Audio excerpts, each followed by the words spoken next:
On the Retro Show today, sponsored by Skillshare, he's written a game for the VIC-20.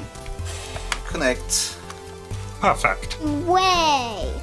It does light up. Look at this. Can you guys spot the terrible mistake?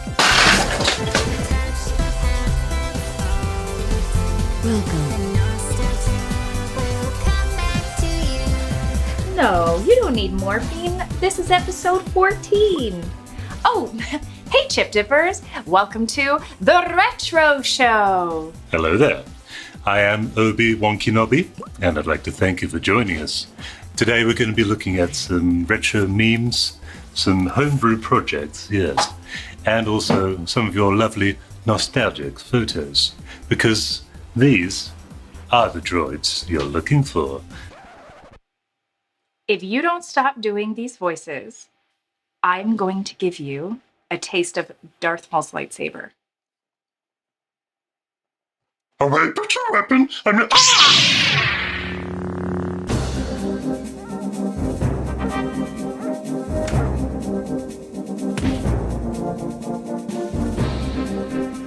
Hello there. Hello there. Welcome to the show. And first up, we'll look at this month's retro news in old news. That's old news. But first up, unfortunate news from a couple of weeks ago on the 9th of May. David Ward, who's the co-founder of Ocean Software, sadly passed away. He was 74 years young. No, I don't know what that is in dog. Probably about 16? Yeah, something like that. But very sad. I definitely grew up playing a lot of Ocean games. This logo was so evocative to us as kids because you always knew you were going to get quality software. Got Daley Thompson's Decathlon showing there. And over here on the C64, I've loaded up Whizball, which was and still is a classic game, classic Ocean game. So our condolences to David's family on that very sad news. Definitely a pioneer and a legend. Speaking of legends, Kylie and Jason are coming back to Neighbours. I almost said EastEnders. Everybody needs EastEnders. Oh. For those Americans, it is a long-running soap opera, such as Soup. Definitely said soap opera. Soap opera. No, you said soup. Let's play it back. Soap opera. There you go, it sounds like soup opera. Anyway. It's much like The Bold and the Beautiful and Days of Our Lives, which are still going today. But filmed in Australia, and they are almost up to 9,000 episodes. The reason that Scott Robinson and Charlene Ramsey are going back to Ramsey Street, which is very sad, is because sadly the show's coming to an end. I think Channel 5 pulled it from their schedules, which means the production company doesn't have any funding. Very sad. My mum was a huge fan of Neighbours as well, and Home and Away. So she'd have been sad that it was coming to an end. I always remember, so Scott's brother, Paul Robinson, played by Stefan Dennis. I think he's still in it. He's been in it since the start. But I always remember an episode where Jason said, I'm just going to go hoover Paul. I thought he was going to hoover his brother. But he said the pool. He's going to vacuum the pool with the pool robot. Equally weird. Yeah. I just had this visual that I've never forgotten of Jason Donovan vacuuming Stefan Dennis. What a visual. What a visual. Goodbye to Scott and Charlene and everyone else on Ramsey Street. Can you say Scott and Charlene normally? Scott and Charlene. So no. That was Southern. Scott and Charlene. There you go. And from them to... Oh, what a surprise. So Elon Musk... He's crying in this. He looks very sad because he's written a game for the VIC-20. Absolutely serious. It's not a joke. So it's called Blastar or Blastar. Blastar? Yeah, like this. Blastar. This is our producer, Leofractic, trying to play the game here. Now, it's sort of a mix of Space Invaders, would you say? Yeah, this looks like the game I made. A little bit, yeah. What was the device you made it for? What was on the Pico 8? Pico, that's right. And maybe with a bit of asteroids thrown in. It looks very simple until you realise he did it when he was 12 years old. Wow. In 1984. And what's even more amazing is he managed to sell the game to a computer magazine. Of course he did. Back then, called PC and Office Technology. technology Oh, for $500. So that's a lot of money back then. yeah, and no wonder he's a billionaire. I don't think that's why. If he invested that in Bitcoin back then, Yeah. recently it wouldn't have done very well, but yeah. So thank you, Elon. Next up, I was watching the new Matrix movie. Without me? I've been waiting months for her to watch the first three, and she just hasn't made her way. I finished True. the first one. By the way, so quick tangent. When we announced at the end of the last episode last month that sadly Puppyfractic the third had passed away. The first? The first, sorry. There was a bit of confusion, even I'm confused, because we refer to them all as Puppyfractic, the first, second and third, because that's the order we got them.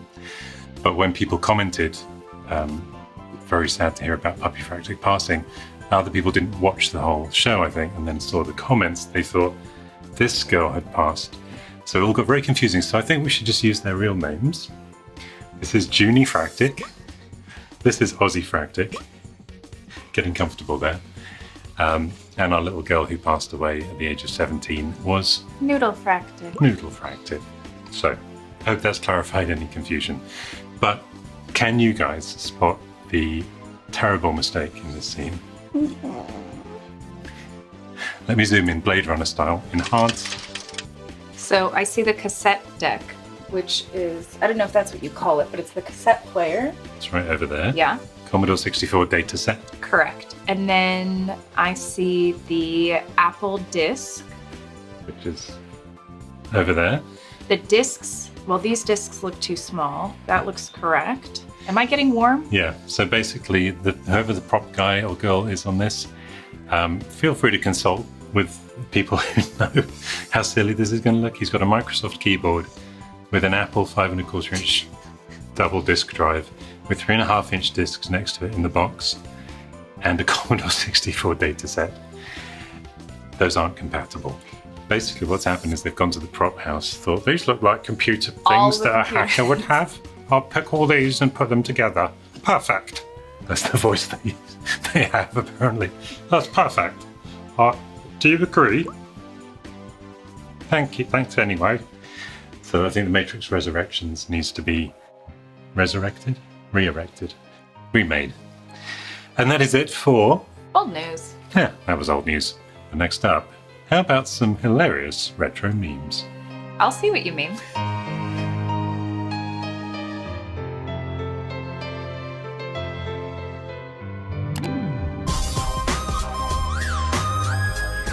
And first up, not really a meme, thank you, but Puppyfractic is letting me know that she's taken all her money and she's on her way to get a Mega 65. So this has just started shipping. This is the clone or the remake of the Commodore 65, which was never released. That's right. There are about 100 prototypes out there, some of which recently, or one of which recently fetched about $50,000 Wow. dollars. Doll hairs. It might have actually been up to nearly 60,000. Wow. That's if you want a real one. These are going for 800 euros new, which is why the meme of Puppyfractic here. Obviously, some people have kind of complained about the price, but if you're going to bring back a computer that was never released, it costs what it costs, you know? Yeah. I think we're incredibly spoiled to have these options today, as are you. Next up. In 2022, every time you power on your C64 bread bin and it still works. She's giving me some moral support. It's so true. 7 of 11. Can you sit? Because we do call Lady Fractic 7 of 9 sometimes. So now we can call her 7. I've turned into Muttley, apparently. That's my favourite one. I can think, so tell. far. You usually don't get all hissy about it. She's even got the I see that. eye patch. 7 of 11 there. And Microsoft Word. Oh, I haven't heard that name in years. Clippy. I wonder if that's intentional or just... No. It's a weird design, though. Yeah. Someone really designed that and thought, yeah. Well, the door hooks, too, in restrooms or bathrooms have 2 offset screws to make it look like a googly eye octopus. Intentionally? No, but that's what it ends up looking like. A googly-eyed octopus. Retro restrooms. And finally... The perfect cable connector does exist. Can you tell what it is? Yeah, it looked like the cable that went into the monitor. Yeah, or a serial, 9-pin serial, but it's a little surround for the lightning cable. That's cute. Now, I did try to find this on Alibaba, but it's now discontinued. So otherwise I would have put a link in the description. Have you tried AliExpress? That's what I looked on as well. I know, it's the same thing. So if you made this, please bring it back. We'd all like to buy one. She's shut down, but we want to show you her wearing the... Oh. You're so intelligent looking. Wearing the glasses. If you do want to buy these, they're in the Get the Tools I Use or Get the Gear I Use section. Link is in the description. And that is it for this week's, month's, years. I see what you mean. I saw what he meant.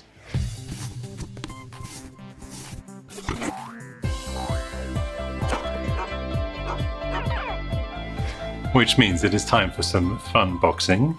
And quick reminder. Hi, I'm Leofractic from GAMEBOY. This is my friend Bunny. And I'd like to tell about you PCB way.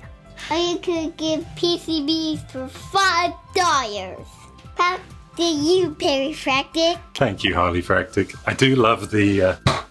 To tell about you. What a little star. I love that it says Leofractic's retro recipes. Yeah, just for you, that is. Now, of course, as she said, it is sponsored by PCB Way! Because as we all know, PCB stands for... Printed circuit. No. Pixelated Cool Boy. With a yawn. We have to mention, of course, that if you donate something to the channel then that gets unboxed, or even if it doesn't, probably, you'll get your own RR badge, which gives you free entry into a growing number of retro computer museums worldwide. Possibly other universes. Don't be scared. If we find out what UAPs are, what does it actually stand for? I don't know, I've never heard it before. UAP? No. Unidentified aerial phenomena. Oh, okay. Everyone knows that. We still use UFO in my house. There are UFOs in your house? Yeah. You should film those. Wait, I live in your house. Anyway, confusing. I haven't seen any. You're not looking. Ooh. First, let's get rid of the monitor. Very good. And next up, first up, is second of all. Thirdly...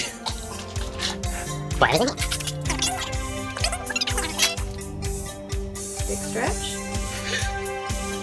Ooh, big stretch. I hope you enjoyed the view there. What have we got? I don't know. Okay. So, it's just bubble wrap.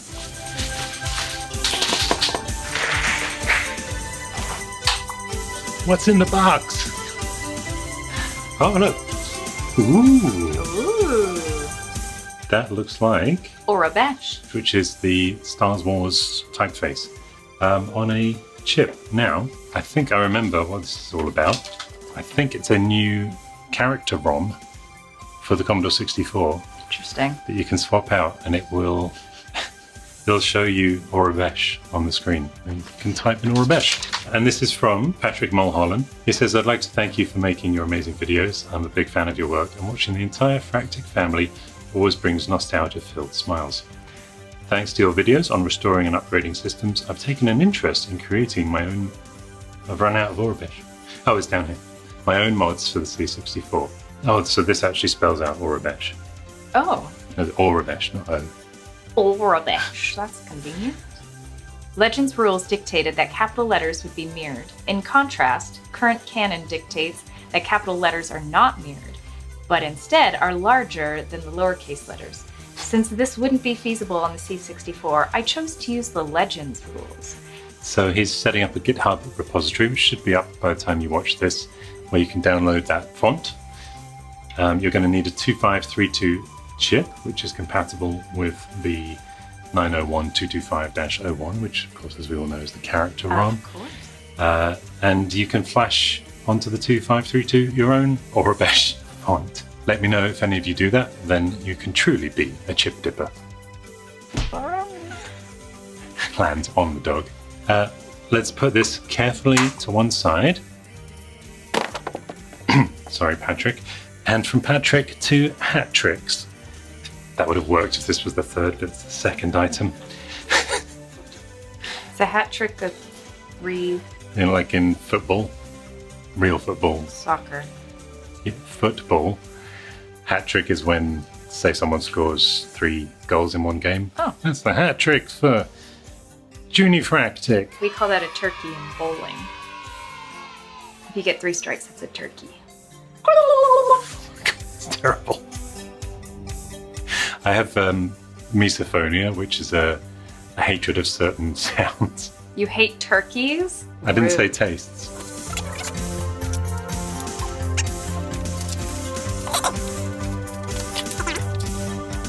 Ooh, ow. Ow, that really hurt my hair. What's this? Unjoy. A small mouse pad to put on our big mouse pad. Let's see what it is.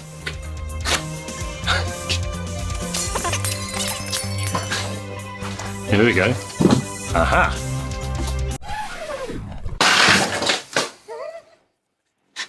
Sometimes we don't need sound effects. Uni-joy. Oh, I didn't say unjoy, I said uni-joy, sorry.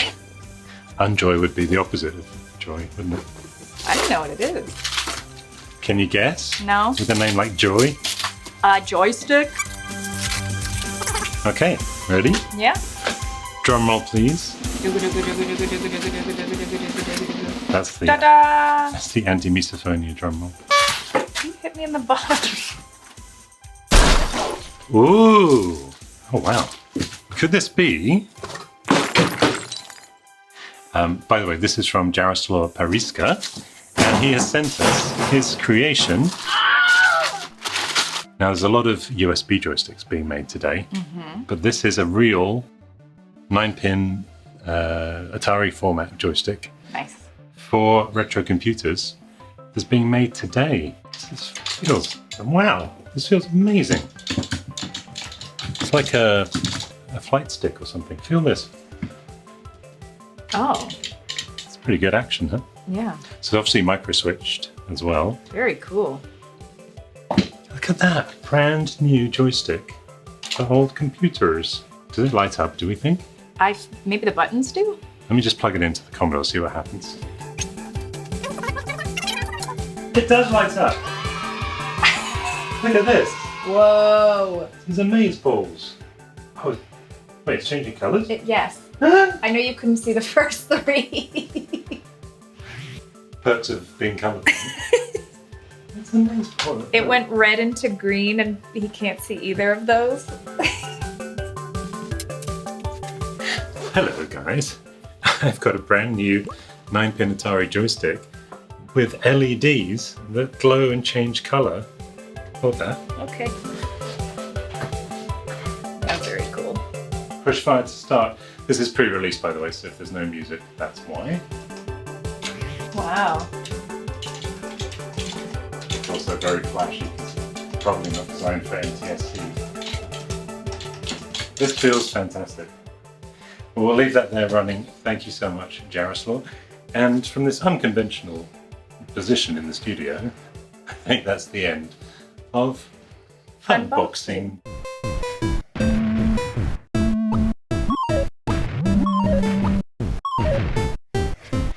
Guess we should have put the joystick in Homebrews, shouldn't we? We've got lots of crossover items this month, it seems. And this is from... Scott Hildebrandt? Well, no, Scott Phillips found Scott Hildebrandt's art at a local fair. And it's this super cool kind of old electronic stuff turned into other items. So you can see, for example, the Game Boy's got an arcade inside it. And the Carnival ride, which we can see here on this Atari 2600. Amazing. It even moves around, apparently. Amazing. Yeah. So link is in the description if you want to check out more of Scott's artwork sent in by Scott. He's not biased at all. Now, who's that? That is an old Game Boy. No, that's Leofractic Lady from Fractic. Retro Recipes. That's me. So back in November 2019, we did this recipode about Kem Tezcan's handheld Commodore 64 concept, which is all done using 3D graphics. Hello Chip Dippers, this is where I introduce myself. I'm Cem Tezcan, I'm a digital designer from Turkey. And he's been designing a real version that he could 3D print and sculpt using other techniques and other materials. So here's the handheld part of it with the little gamepad on it. He then added a Commodore-style PCB keyboard, a bit like Dean Woodyat's keyboards. And here is that attached. Wow. And then that's the final version. And you might be asking, does it work? Yes, it does. There it is running a Commodore 64 emulator. That's so cool. It even lights up in the dark, like our joystick over there. Yeah. Look at that detail. That's cool. I mean, this is honestly mind-blowing. That's probably the coolest homebrew I think we've had so far. Yeah. And there he is playing a nice game of Exile on the Commodore 64 Just casually. handheld. But we didn't want to just bring you still images. They don't really bring it to life. So Cem Tezcan very kindly agreed to make a small video for you lovely chip dippers to briefly show how he put it together and, more importantly, show it working. So I use the Raspberry Pi in it. It runs BMC64 emulator and it has several electronic modules like a DPI screen, is 5-inch, and gamepad interface, and a speaker volume controller here. Recharge anything by this USB port. So this dip switches turns on and off the screen, the speaker, and this 2 expansion ports. This dip switches turns off that USB hub. So let me turn it on.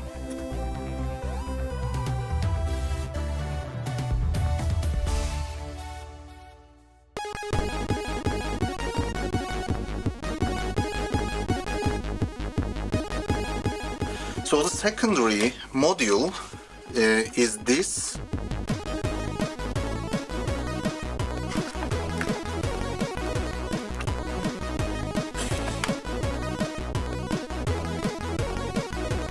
So you see that it has a lighting like that. So you can see that it recognizes the keyboard like this. It's a little hard to easily type anything, but it's better than nothing.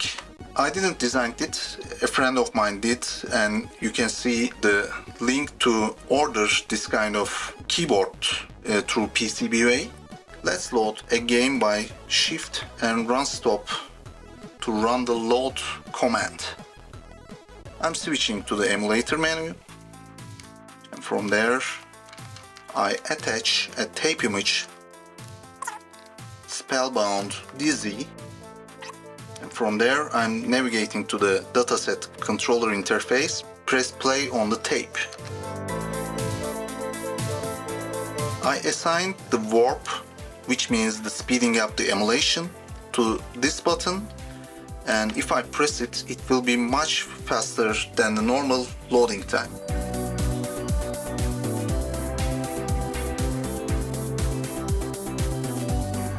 So it loaded the game, and I'm disabling the warp speed, and I can adjust the volume by here. This game can be only playable with a keyboard, so Z and X keys and the space to jump and return is used for activating something or grabbing the objects. I'm pretty happy with the result. So thanks for watching. See you around. I can't believe the detail of that. Now, I think it is just for fun and just for him. I know there'll be a million comments asking him to make a Kickstarter or something. Yeah. Maybe he's thinking about that. But Cem, if you get bored of this and, or it's taking up desk space and you want to just, maybe lend it to a friendly husband and wife retro channel with 2 dogs. But for now, we're just drooling over the pictures. Cem, you are a genius, leaving little chemtrails everywhere you go.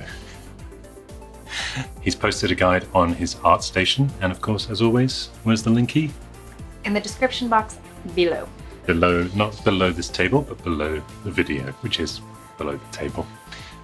Now, having seen that, you might be wishing that you had those kind of skills, which makes this a great time to introduce you to ad-free online learning community Skillshare, who are sponsoring this Resibode to inspire discovery through creativity.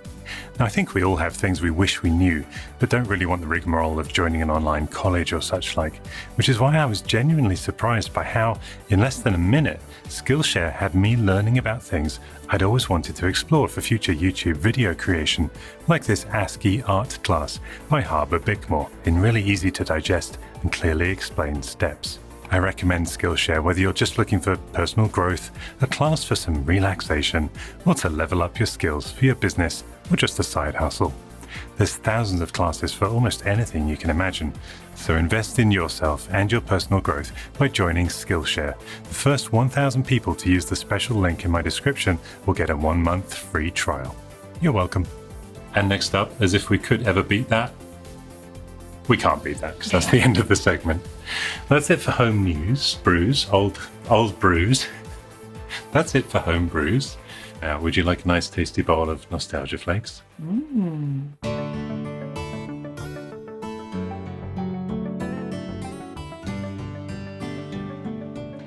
And to start the segment off, this is a photo of Mirko Horstman. He's not a horseman, he's a little boy playing on his... He's a pony. Commodore 16. Of course, we have a relative of the 16. The +4. There it is. I moved things around recently. Commodore +4 came out at a very similar time as part of that Commodore 364 series. Anyway, there he is playing with it. I love the dark data set. There was also something very cool about the color scheme. And he's playing Prospector Pete, which he bought at Aldi a few months earlier. Probably not himself, but his parents. Next up, PC Philanthropy is a collector of vintage Alienware computers, and he's posted this in support of the people of Ukraine. It looks like 2 Area 51 machines sporting Pentium 4 processors. Remember the Pentium 4? Yeah, I do. Dun, dun, dun, dun. Running at a whopping 1.7 gigahertz. Bunny. And finally, this is Tim Barker's dog again, and he's now sporting his RR badge after he's been apparently playing retro recipes on his Commodore 64. Very impressive. As every good doggy does. Oh, there's a good doggy. He's so sleepy. And he got that RR badge for sending in this photo. Wait, that's a paradox, isn't it? No, this is just one dog. These are a pair of dogs. Oh, yeah, my bad. But either way, that is the end of Nostalgia Flakes. And also the end of our show, which means we want to thank you for going back to the future with us, paradoxes aside. All that remains is for us to say... Thanks for watching, subscribe and support below, and cheerio! Cheerio!